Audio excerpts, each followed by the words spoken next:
This is where the Rocky Mountains meet Mexico's Sierra Madre. These mountains and valleys run north and south, providing a corridor to migratory birds and animals.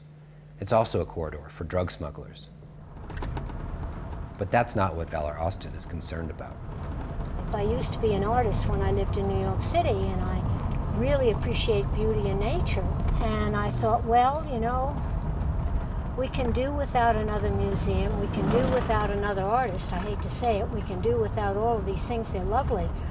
But if we don't start paying attention to our watersheds, especially with this global warming, there isn't going to be life on Earth as we know it.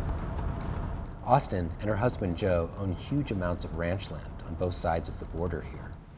Her passion is restoring the wetlands that have disappeared during the last century. What we put in a series of berms with spillways, and these berms have slowed the water down. It's deposited silt, and all these trees have been planted, and some are coming in naturally, and they are coming in and living because it's wet underneath.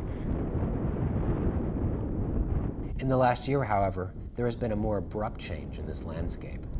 The U.S. government erected a new fence and patrol road to try to stop the flow of drugs into America. Austin says, however, that the fence and the road are instead impeding the flow of nature. We had a few lightning strikes about a week and a half ago. Here the fire came right up to the line. You can see it didn't cross the road.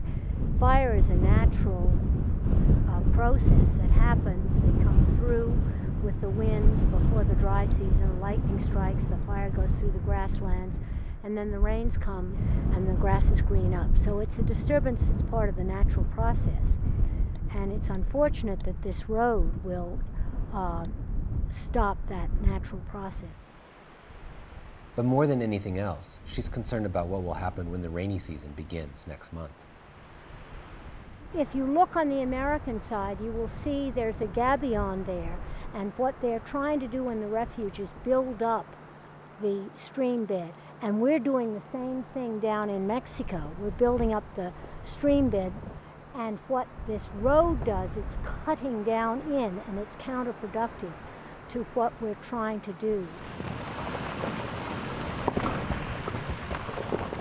As we traverse roads that are often used by smugglers, she questions whether the fence is even slowing the flow of narcotics. Drug people can get to the fence, throw their cargo across the fence and have a car waiting for them, and then they have a road to get away on. It may actually facilitate them, I don't know. There's a better way, she thinks, to secure the border. Along this border, we could put people to work in restoration of grasslands and watersheds. My thought is that the United States could supply some of the funding, and the Mexicans could supply some of the labor. With thousands of people working on the border, she says the drug smugglers would have nowhere to cross. Ecological restoration of the entire border area, I think, would secure the border better than it's being secured by the wall.